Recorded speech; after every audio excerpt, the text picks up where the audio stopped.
toes, it just started turning out to be just awful because the very next day for almost 12 hours, my whole foot and halfway up to my knee was blood red all day. But now let me ask you a question. When they was finishing up in their surgery, they dumped this like grayish black goo looking stuff on where they operated. Have you seen any of that?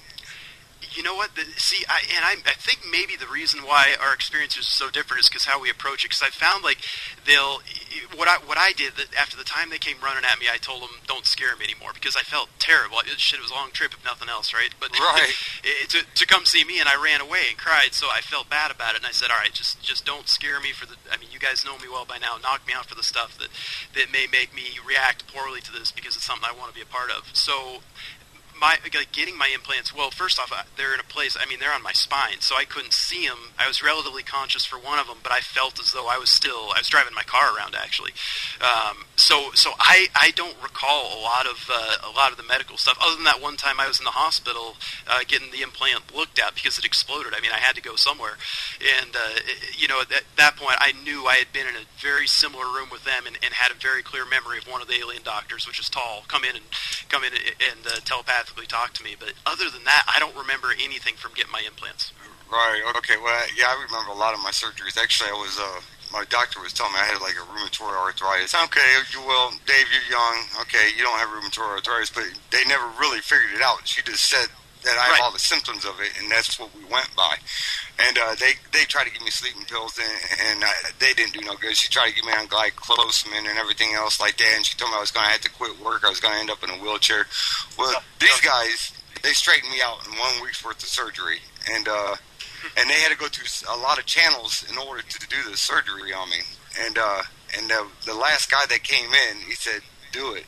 And I didn't know if I was going to die or what they was doing. I didn't know that they was going to do this operation. And I told my wife, I said, listen, I don't know, this might, because they're doing something to me and I don't know what it is. I might not, this might be it for me. Right. Because I was actually asking them because I wanted to stay with them. And they always voted against it. They didn't like you. I don't know what the thing is, but they. Hello?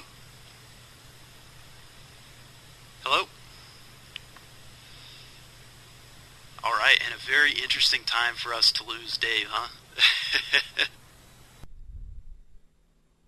Hey, I've got something fun for you to do tonight. Don't think about it, just give it a try, it'll be great.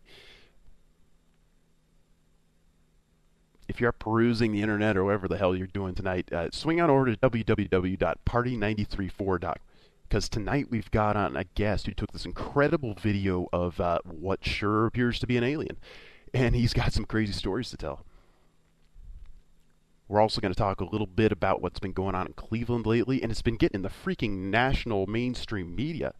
And it's even gotten in nationally, which is a freaking, I don't know if it's a miracle or disaster, but we're going to talk about that a little bit too. But anyway, here's a boring graphic that tells you the information. www.party934.com.